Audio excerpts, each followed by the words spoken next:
It's now time to talk legal and regulatory transformation, designing for the future. You know, technology is actually a neutral phenomenon until modified by humans to develop with acceleration, transforming our lives at an astonishing pace. Today, regulatory tools are lagging behind rapid technological disruptions that are leaving us with more questions than answers and implicating the effectiveness of laws and legislations, most of which were put in place in the 20th century. So, how can governments take the lead to create regulations that can embrace a future defined by rapid innovation? For this session, I'm delighted to invite to the stage Professor Mark Abir, OBE, founder and director of the Metis Institute, and Dr. Abir Haddad, legal futurist, founder and director of the Institute for Legal Transformation. Welcome to you both. Fantastic to have you. Now, to complete the introductions, it's important to highlight that Dr. Abir is also a UNFCCC advisor on law and governance, Capital 40 Under 40, an alumnus of the Max Planck Society for the Advancement of Science, and lectures on modern law of Arab states at the Institute for Private International Law at the University of Cologne in Germany. But for Professor Mark Abir, he almost needs no introduction, but he's been awarded the Association of Corporate Counsel Middle East Achievement Award for his work in development Dubai's judicial system. And if you're wondering where he practices as professor, he is professor of AI and the law at the Shanghai University of Political Science and the Law, and a visiting fellow at the University of Oxford. Fantastic. I hope that sets the scene a little bit for everybody. Let's start with you, Dr. Abir, and talk about let's define it first. What is legal or regulatory transformation? Thank you very much for this question. I think legal transformation is basically the answer of all these questions which we just had on stage, because we have a lot of information about disruptive technologies, like we hear it all through the summit here, and we know something is coming, we need to regulate. But how to regulate? This is the problem. And how do we find the right mindset? How do we set the ground to regulate or to create norms to deal with these new technologies? Let it be the fourth industrial revolution, let it be AI, let it be blockchain, and we shouldn't forget climate crisis, which also influences the way people live with each other. So all these are causing societal change. This is the most important. The societal change through the adaptation of these technologies needs to be in the focus, which means if we understand governments as the servant of people, how should government then serve those people if there is a more and more gray zone? We call it legal gray zones. I'm talking now as a legal researcher. More and more legal gray zones we can't regulate because we are losing the ground to technologies and to this pace which was described here through the whole summit. So how do we do that? In order to do that, we need to rethink the way of the lawmaking. We need to rethink how we regulate. So the traditional lawmaking process and the traditional understanding of law, which is not that old, which is very Eurocentric, which served us very well through the last industrial revolutions, and which served through the last hundreds of years. But it will not serve us for the future. So in legal philosophy, we call it the normative power of the factual. So facts are created by technology, by climate crisis, which dictates facts, which then governments need to interact with. So norms, so the power is shifting from governments to basically changing the society by technology or climate crisis So this we need definitely to tackle by changing the way we regulate completely away from the traditional approach. And so, Professor Abir, to Abir's point about that need for regulation, how can legal transformation help governments to create new opportunities for future economies then? Well, I think it's interesting, and pick up on that point of government service. Government service is about the government serving the people. But in many countries, it is the people serving the government. So we're not talking here, to my mind, about transformation.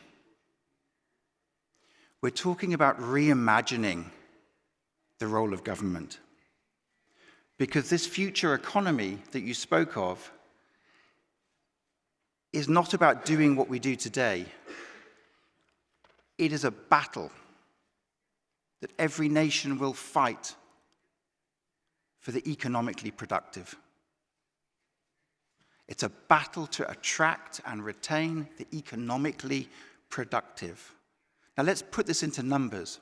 We've heard at this forum, there are 36 million digital nomads today. That is economically productive individuals who don't identify any single country as their home. They represent an economic value in excess of $4 trillion. That's larger than the economy of Germany, and that's today. And we also heard there's 85 million jobs that can't be filled because people don't have the skills, right? So the world is hungry to attract that talent, to attract those economically empowered people to reside within their jurisdiction. So the future economy is about attracting the economically productive. And the classical model of government is, I am the government, you are my citizen, I control you, I tax you, you pay me, you owe me loyalty because I gave you a home, and I can control you with my laws, and I can control you with my regulations. This is the classical government model. And it's attractive if you're in government, right? You don't have to deliver anything of any value or quality, and you can extract from your people. It's a very attractive model if you're in power. I call it the control model of government. And it works really well if the individual lives in the country, has assets in the country, has a house in the country, has cash in banks in the country. It works really well. But what happens when the individual becomes nomadic? What happens when they say, well, you're not providing me value, I'm moving. And I don't have any physical assets.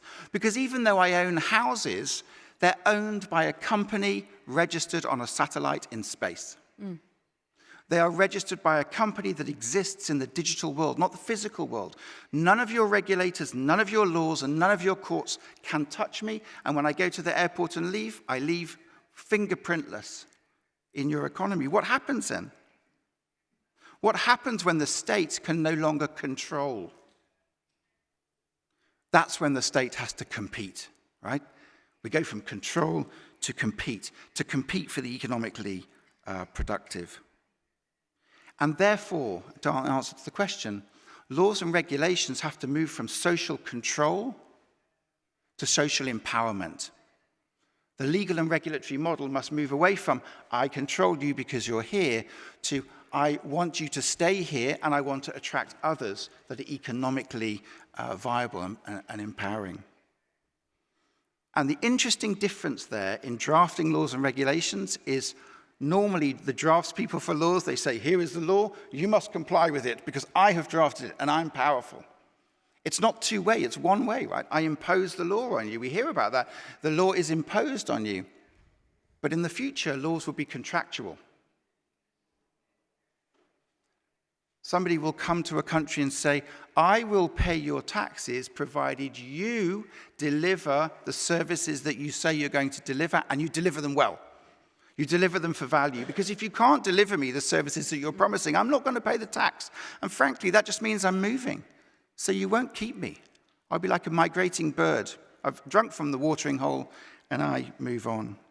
And so I think that is the distinction, away from drafting laws and regulations that are about control in a control environment, to developing laws and regulations that retain talent and attract talent in the global fight for the economically productive. Oh, this is so critical now, and I'll come to you, Dr. Abir, with the next question that leads on from this. You know, the laws that we have today, they're very much rooted 50 years back, half a century back in the 20th century, and we live in a whole different time now.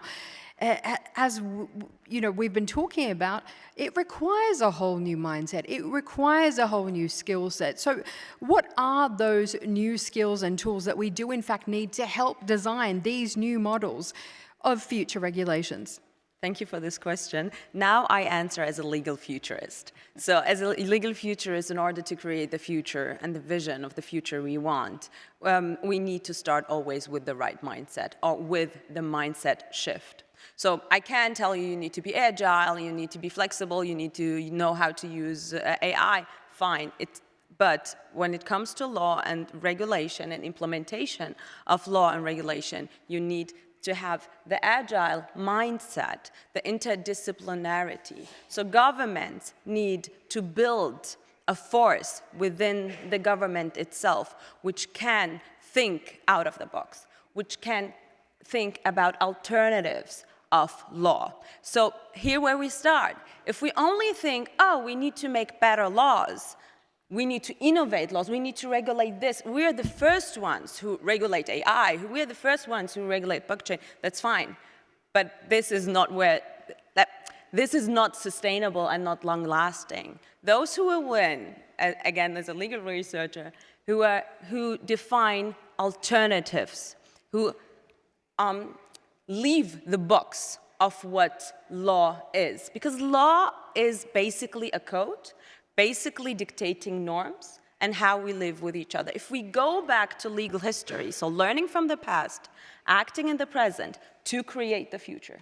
If we learn from the past what code is over the last thousands of years, the law we know now is quite young. The definition of law, how we know it right now, is quite young. So why not redefine for the future alternatives, not a parliament, a government which is saying in words written, this is what we want to do. It can be encoded.